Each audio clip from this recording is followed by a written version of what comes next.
Hello friends, maths by genius में आपका स्वागत है। हमारा आज का टॉपिक रहने वाला है लाइंस एंड एंगल्स, यानी रेखाएं और कोण पर आधारित ऐसे प्रश्न जिनमें हम x का मान निकालना सीखेंगे। और ये क्वेश्चंस वैसे तो class 6th, 7th, 8th, 9th या 10th इन एग्ज़ाम के दृष्टिकोण से काफ़ी महत्वपूर्ण हैं, लेकिन कई बार कंपटीशन एग्ज़ाम में भी एक या दो क्वेश्चंस पूछ लिए जाते हैं।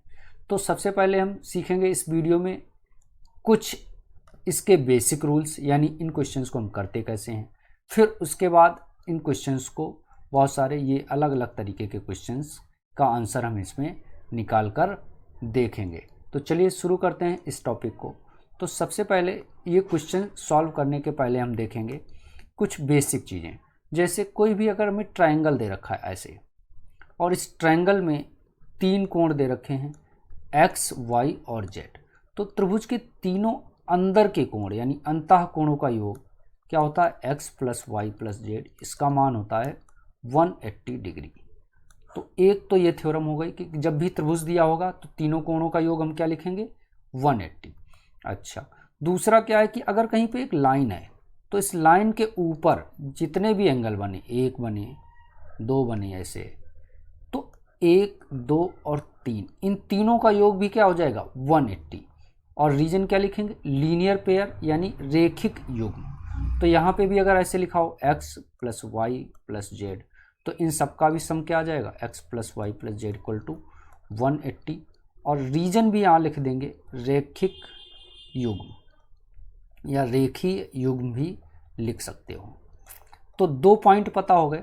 तीसरा पॉइंट क्या होता है कि अगर कहीं पे एक पॉइंट ही है और इस पॉइंट पे ही कई सारे एंगल बन रहे हैं, जैसे एक ये है, एक ये है, एक ये है, तो इन चारों का योग 1 2 3 4 क्या होगा 360। तो एक पॉइंट पर कोणों का योग क्या हो जाएगा, जैसे मान लो x, y, z और w है, तो इन चारों का योग क्या हो जाएगा x plus y plus z plus w, और इन चारों का योग होगा 360। तो एक पॉइंट पर बनने वाले चारों कोणों का, चार क्या, एक भी, दो भी हो सकते हैं, तीन भी हो सकते हैं, चार भी हो सकते हैं, तो सबका योग क्या होगा 360। अब एक पॉइंट और है इसमें क्या कि अगर कहीं पे दो ऐसे पैरेलल लाइन है यानी समांतर रेखाएं, और उनके बीच में कहीं से भी एक ऐसे लाइन ड्रा करके हमने ये जेड जैसा बना लिया, ऐसे एक ये लाइन आई, एक ये आई और एक ये आई, तो जेड में ये वाला एंगल इसके इक्वल होता है, यानी ये अगर x डिग्री होगा तो ये भी x डिग्री होगा, और इसको हम बोलते हैं अल्टरनेट इंटीरियर एंगल। तो इस तरीके से ये कुछ बेसिक रूल्स समझने के बाद अब हम चलते हैं अपने पहले क्वेश्चन पे। तो देखिए हमारा पहला क्वेश्चन क्या है। पहला क्वेश्चन है इन द गिवन फिगर POQ। तो POQ is a straight line, यानी ये एक सीधी लाइन है, P से O से होती हुई Q तक ये आई है, तो POQ हो गई एक स्ट्रेट लाइन। अब क्या है OM and ON are two rays, यानी O से M और ये N, ये दो रेज हो गई। अब क्या है and three adjacent angles so formed are the consecutive numbers, और जो ये एंगल्स हैं वो कंसेक्यूटिव इन नंबर्स हैं। तो कंसेक्यूटिव इन नंबर्स का मतलब एक अगर x है तो दूसरा x प्लस 1 हो जाएगा और तीसरा x प्लस 2 हो जाएगा। अब हमें फाइंड क्या करना है, find the value of x, यानी x का मान ज्ञात करना है। तो देखो ये सेम वही है अभी जो पहला रूल पढ़ा था। क्या पढ़ा था कि अगर एक लाइन पे जितने भी एंगल बनेंगे उन सबका सम क्या होगा 180। तो बस इसको सॉल्व कर लीजिए, तो बोलो क्या आएगा। तो हम लिखेंगे x प्लस, यानी ये वाला एंगल, दूसरा क्या है x प्लस 1, प्लस तीसरा क्या है x प्लस 2, और इसको जैसे ही इक्वल किसके लिखोगे 180 के, और रीजन लिख दो यहाँ लीनियर पेयर, यानी रेखिक युग्म। अब बताओ x plus x plus x, तो 3x हो गया, ये 1 और ये 2 मिलके हो गया 3, इक्वल टू है 180। अब ये 3 उधर जाएगा माइनस हो जाएगा, तो 3x इक्वल टू क्या आ गया 180 माइनस 3, तो 3x इक्वल टू हमें क्या मिल जाएगा 177। अब अगर हमें क्या x की वैल्यू बताओ, तो x की वैल्यू क्या आ जाएगी 177 में डिवाइड लग जाएगा 3 का, और जैसे इसमें 3 का डिवाइड लगाओगे तो ये हमें दे देगा 59 डिग्री। That's answer. तो x का मान क्या आ गया हमारे पास 59। तो देखा ये क्वेश्चन कितना आसान था। अब चलिए चलते हैं हम उसी रूल के बेस पे और एक दो क्वेश्चंस करते हैं। तो देखिए हमारा दूसरा क्वेश्चन क्या है, if x and are y are linear pairs. तो x y ये देखो लीनियर पेयर बता रहा है, तो ऑलरेडी इसने कह दिया ये लीनियर पेयर है, यानी दोनों का सम क्या हो जाएगा 180। And twice of x is 30 less than y। और क्या कह रहा है कि x का दोगुना y से 30 कम है, तो x और y के मान ज्ञात करने हैं। तो पहले पॉइंट में तो हमें यही कह दिया कि x plus y linear pair हैं, यानी 180 हैं। एक इक्वेशन ये हो गई। अब दूसरे में क्या कह रहा है कि x का दोगुना, तो जो सेकेंड कंडीशन है हमारी वो क्या है, सेकेंड कंडीशन। अब बताओ सेकेंड कंडीशन क्या है कि 2x यानी x का दोगुना, ये y से 30 कम है, तो ये y से कम है 30, कौन, ये 2x। तो अगर इसमें हम 30 और जोड़ दें तो ये y के इक्वल हो जाएगा। फिर से समझ लो, 2x जो है ये y से 30 कम है, तो कम कौन है 2x, तो इसी में तो 30 जोड़ोगे, तो इसमें जैसे ही हमने 30 जोड़ दिया तो ये y के इक्वल आ जाएगा। अब इसे थोड़ा सॉल्व कर लो, तो 2x इक्वल टू निकालेंगे तो ये उधर जाएगा तो क्या आ जाएगा, बल्कि इसे सॉल्व करने के लिए हम क्या करें, इसे डाल दो इक्वेशन नंबर 2। और इस इक्वेशन 2 में देखो y का मान क्या आ गया हमारे पास 2x प्लस 30। तो ये y का मान हम क्या करें इक्वेशन 1 में लगा दें, तो लिख लो y का मान समीकरण 1 में रखने पर, तो रखो, तो y की जगह x तो ऐसे ही लिख लो, प्लस y की जगह पे ये रख दो पूरा, क्या 2x प्लस 30। तो 2x प्लस 30 इक्वल टू कितना है 180। तो देखो x प्लस 2x से बन जाएगा 3x, और इक्वल टू ये उधर जाके माइनस हो जाएगा, तो जैसे ही माइनस करोगे तो आ जाएगा 150। तो 3x इक्वल टू 150, तो यहाँ से x इक्वल टू क्या आ जाएगा हमारे पास 150/3, और जैसे इनको डिवाइड दोगे तो x की वैल्यू दे देगा 50 डिग्री। अब देखो x का मान जब हमें पता चल गया है, तो अब क्या करें, ये x का मान हम लगा दें फिर से समीकरण 1 में। तो लिख लो x का मान समीकरण 1 में रखने पर, तो जैसे ही रखोगे बोलो क्या आ जाएगा। तो समीकरण 1 हमारे पास क्या है, x plus y equal to 180 है, तो x की जगह पे लगा दो 50 प्लस वाई इक्वल टू 180।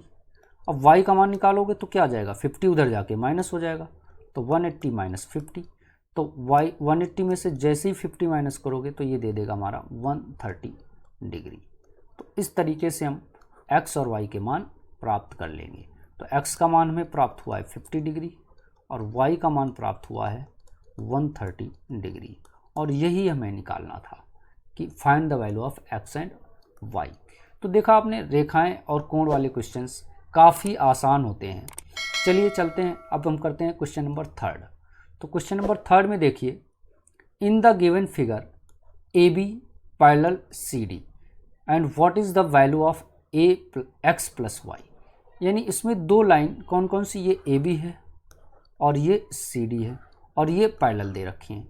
तो देखो अभी वहाँ रूल्स में हमने ऐसे करके बताया था कि अगर ऐसे कहीं पे होगा तो ये वाला कोण इसके इक्वल हो जाएगा। रीजन देंगे हम अल्टरनेट इंटीरियर एंगल, बस वही रूल्स हम यहाँ लगाते हैं। तो देखो ये अगर x है तो ये देखो यहाँ z ऐसे बन रहा है, ध्यान से देखो, ये ऐसे आया, ये ऐसे आया और ये ऐसे आया, तो ये 40 है और ये x है, तो ये दोनों इक्वल होंगे। तो 40 इक्वल टू क्या आ जाएगा x। तो लिखेंगे इन द फिगर, यानी चित्र को देख के, तो चित्र को देख के हमें क्या पता चल रहा है कि x की वैल्यू किसके इक्वल है 40 के, और रीजन क्या दे देंगे हम अल्टरनेट इंटीरियर एंगल। ऐसे ही आप इधर से अगर देखें, क्योंकि कई पैरेलल लाइन में ये z जरूरी नहीं कि इधर से ही बनेगा, z ऐसे उल्टा z भी बन सकता है। ऐसे देखो, ये ऐसे लाइन आई, ऐसे आई, ऐसे आई, तो भी ये वाला कोण इसके इक्वल होगा, और इसको बोल देते हैं हम अल्टरनेट इंटीरियर एंगल। ये भी है, तो यहाँ से अब देखो ऐसे आया और इसको एक बार मिटा देते हैं, फिर देखो ये मिटा दिया। अब देखो कैसे, ये देखो जेड ऐसे आया यहाँ पे, ये जेड हो गया, और ये देखो इधर गया और ये ऐसे हुआ, तो देखो उल्टा जेड बन रहा है, इसका मतलब ये वाला कोण इसके इक्वल हो जाएगा।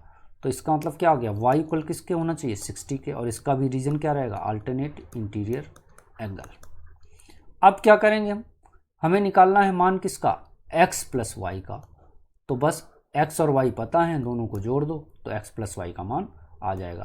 तो लिख दो अब, यानी नाउ क्या हो जाएगा, x plus y equal to 40 plus 60, यानी दोनों को जोड़ दो, और जैसे ही जोड़ोगे तो ये हो जाएगा 100 डिग्री। That's answer. तो देखा आपने, ये क्वेश्चन भी काफ़ी आसान था, बस समझना, अगर आपको कॉन्सेप्ट समझ में आ गया तो आप किसी भी क्वेश्चन को बहुत ही आसानी से कर सकते हो। अब चलिए चलते हैं नेक्स्ट क्वेश्चन की तरफ। तो देखिए नेक्स्ट क्वेश्चन क्या है हमारा, in the given figure A B and C D are two straight lines. तो एक तो ये स्ट्रेट लाइन हो गई ए बी, ए से बी तक ऐसे सीधे ले गए, और दूसरा ये हो गई सी डी, सी से डी तक ले गए। ये दोनों हमारी स्ट्रेट लाइन यानी सीधी रेखाएं हैं, एंड इंटरसेक्टिंग एट ओ, ये ओ पॉइंट पे इंटरसेक्ट हो रही हैं, ये पॉइंट हमारा ओ हो गया, एंड ओ पी एक रे हो गई, ये ओ से पी की तरफ एक रे ले गई है, ठीक है। What is the measure of angle A O D and also find the value of x. यानी हमें एक तो एंगल ए ओ डी ये वाला निकालना है, इधर से ऐसे, तो हमें क्या क्या निकालना है, एंगल ए ओ डी ये एक तो निकालना है, और दूसरा एक्स निकालना है। अब देखो करने के लिए हम करेंगे कैसे, तो इनको करने के लिए सबसे पहले हम क्या करेंगे कि एंगल ए ओ डी, देखो अब जब कहीं पे भी ऐसे बनते हैं दो लाइनें, तो ये वाला एंगल इसके इक्वल होता है, और रीजन होता है वर्टिकली अपोजिट। कैसे इक्वल होते हैं, वर्टिकली अपोजिट। तो ये वाला एंगल देखो किसके इक्वल हो जाएगा, इन दोनों के, क्योंकि ये वर्टिकली अपोजिट है, और ये एक सीधी लाइन है, तो एंगल ये किसके इक्वल हो जाएगा बताओ, तो angle A O D equal हो जाएगा किसके, एंगल सी ओ पी, यानी ये इक्वल हो जाएगा एंगल सी, पूरा लिख लो पहले, सी ओ बी के, तो सी ओ बी के, और रीजन क्या दे देंगे यहाँ पे, वर्टिकली अपोजिट एंगल। अब बताओ, तो angle A O D equal किसके हो जाएगा, सी ओ बी में दो बन रहे हैं, एक ये और एक ये, तो सी ओ बी को लिख दो एंगल सी ओ पी, यानी सी ओ पी बन रहा है, प्लस कौन बन रहा है, एक बन रहा है पी ओ बी, तो एंगल पी ओ बी दो बन रहे हैं। तो देखिए इनके मान भी दे रखे हैं, इनके मान क्या दे रखे हैं, इसका मान दे रखा है देखो क्या 3x प्लस 7, तो इसका लिख दो 3x प्लस 7, और दूसरा कितना दे रखा है, ये देखो ये दे रखा है, ध्यान से देखने पे x प्लस 5, तो इसे लिख लो x प्लस 5, और जैसे ही इन दोनों को जोड़ोगे तो 3x में एक x और जोड़ दो तो ये हो जाएगा 4x, और 5 और 7 जोड़ दो तो ये हो जाएगा 12। तो एंगल हमारे पास देखो ए ओ डी आ गया कितना, 4x प्लस 12, और इसको हम डाल लें इक्वेशन 1, या ऐसे ही मार्क कर लें, या इक्वेशन 1 ही डाल दो। अब हम चलते हैं सेकेंड कंडीशन की तरफ। तो सेकेंड कंडीशन में देखो क्या लगाएंगे कि देखो यहाँ क्या दे रखा है हमें कि सी ओ और डी एक दे रखी लाइन, सी ओ डी क्या है, एक लाइन है, सी डी है लाइन। तो देखो C D is a line, तो लाइन है तो इस पे बनने वाले सारे एंगल का सम क्या हो जाएगा, 1 2 3, इन तीनों का सम क्या हो जाएगा 180, और रीजन क्या लिख देंगे, क्योंकि अभी बताया एक सीधी लाइन पे ऐसे जितने भी कोण बनेंगे उनका सम हो जाएगा 180। तो लगा दो, क्या लगाओगे, 3x plus 7 plus x plus 5 और प्लस 40, और ये सारे मिलके क्या बन जाएंगे 180, और रीजन हो जाएगा लीनियर पेयर। अब बताओ 3x और प्लस x ये मिलके हो गया 4x, 7 और 5 ये हो गए 12, और ये 40 दोनों मिलकर के हो गए 52। अब बोलो इक्वल टू कितना दे देगा, इक्वल टू दे देगा 180। अब इसे हम थोड़ा यहाँ कर लेते हैं, तो क्या आ जाएगा बोलो, तो अब आ जाएगा ये 4x इक्वल टू,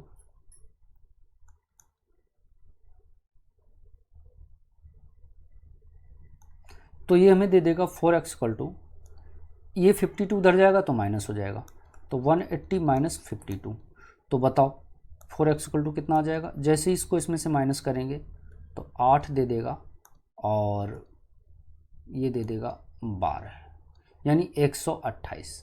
अब x की जब वैल्यू निकालोगे तो 128 में भाग लग जाएगा कितने का, 4 का।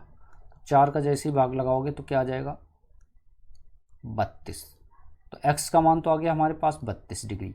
अब हमें निकालना क्या है, ये और ये कोण कितना हो जाएगा इसके पूरे के इक्वल। अब हमें ये भी तो निकालना था, क्या निकालना था, एंगल AOD। तो लिख लो नाउ, यानी अब एंगल AOD इक्वल टू कितना पहले लिख रखा है, ये देखो 4x प्लस 12, तो 4x प्लस 12 और x का मान लगा दो 32, तो लगा दो क्या आ जाएगा बताओ। तो इसे लिख लेते हैं हम ऐसे, तो 4x, x की वैल्यू लगा दो 32 प्लस 12। अब बोलो इसमें 4 का करो गुणा, तो ये 4 का गुणा करने के बाद बन जाएगा 128 और प्लस 12, तो जैसे ही दोनों को जोड़ोगे आ जाएगा 140 डिग्री। तो एंगल AOD हमारे पास आ गया 140 डिग्री और x का मान आ गया 32 डिग्री। That's answer. तो अब चलिए चलते हैं हम नेक्स्ट क्वेश्चन की तरफ, उसे भी कर लेते हैं। तो देखिए नेक्स्ट क्वेश्चन हमारा क्या है कि in the given figure AB and CD and EF are 3 straight lines, यानी 3 लाइन है। एक तो AB हो गई A से B तक, एक हो गई CD और एक हो गई EF। ये तीनों स्ट्रेट लाइन है, ठीक है। और हमें बताना है क्या, find the measure of angle ABOC। तो देखो BOC बन क्या रहा है, ये B है, ये बीच में O है और ये C है, यानी हमें BOC का मतलब ये पूरा इतना निकालना है। तो इतने का मतलब ये वाला तो ये वाला इसके इक्वल होगा और ये वाला देखो इस पूरे के इक्वल हो जाएगा, इन दोनों के, क्योंकि ये देखो ऐसे लाइन बन रही ना, तो ये दोनों लाइनें ऐसे बन रही हैं, तो इसका मतलब ये पूरा जो है इसके इक्वल आ जाएगा। तो लिख लो एंगल BOC, ये किसके इक्वल होना चाहिए, ये इक्वल होना चाहिए इस पूरे के, पूरे का मतलब हो गया एंगल AOD के, तो ये इक्वल हो जाएगा एंगल AOD के। और रीजन क्या लिखोगे, वर्टिकली अपोजिट। अब बोलो AOD में देखो 2 एंगल मिल रहे हैं, एक ये और एक ये, और इन दोनों के मान भी दिए हैं, तो क्यों ना हम दोनों के मान को ही जोड़ दें। तो इसमें एक का मान है 98 और दूसरे का है 54, बस इन दोनों को जोड़ दो।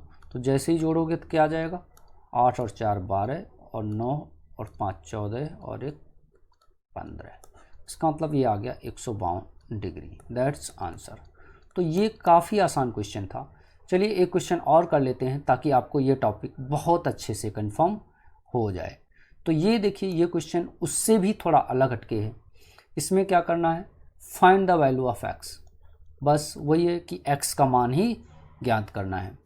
तो आकृति में x का मान ज्ञात करो। तो देखो ये एक कॉन्सेप्ट अभी आपको फर्स्ट क्वेश्चन से पहले बताया था।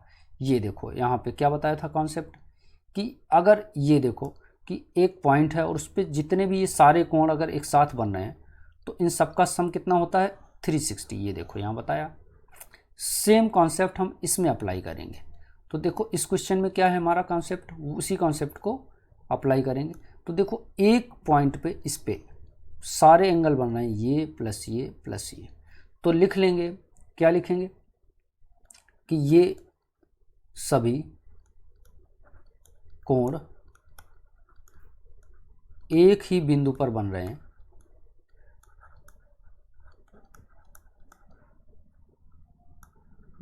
रहे हैं, अतः इसका मतलब क्या हो जाएगा, इसका मतलब ये हो जाएगा कि इन तीनों का सम, यानी दिस प्लस दिस, यानी 120 प्लस एक्स और प्लस एक्स प्लस 10, यानी ये 1 और 2 और 3, और इन दोनों का सम क्या लिख देंगे 360। अब बोलो x प्लस एक्स जोड़ोगे तो 2x हो जाएगा, और 120 और प्लस 10 जोड़ोगे तो हो जाएगा 130, इक्वल टू हो गया 360। अब बताओ 2x इक्वल टू निकालोगे तो ये उधर जाके माइनस हो जाएगा, यानी 360 में से माइनस हो जाएगा 130। तो बताओ 2x इक्वल टू कितना बचेगा, तो ये बच जाएगा 230 यानी 230 बच जाएगा। अब x की वैल्यू अगर निकालनी तो क्या आ जाएगी, 230 में डिवाइड लग जाएगा 2 का, और ये काटने के बाद दे देगा हमें 115 डिग्री, यानी x का मान हमें क्या प्राप्त हो गया, 115 डिग्री। तो देखा कितना आसान था ये क्वेश्चन। तो देखा आपने, इस वीडियो में हमने बहुत सारे क्वेश्चंस किए और काफ़ी आसान तरीके से किए। तो ऐसे ही आगे भी आप अगर हमसे जुड़े रहेंगे तो इसी तरीके के बहुत अच्छे अच्छे क्वेश्चंस आपको मिलते रहेंगे। तो आशा करते हैं कि आपको हमारा ये वीडियो पसंद आया होगा। वीडियो पसंद आया तो वीडियो को कर लीजिए लाइक और चैनल को कर लीजिए सब्सक्राइब, ताकि ऐसी ही मोर इन्फॉर्मेटिव वीडियोस सबसे पहले पहुँचें आप तक। और वीडियो को पूरा देखने के लिए थैंक्स।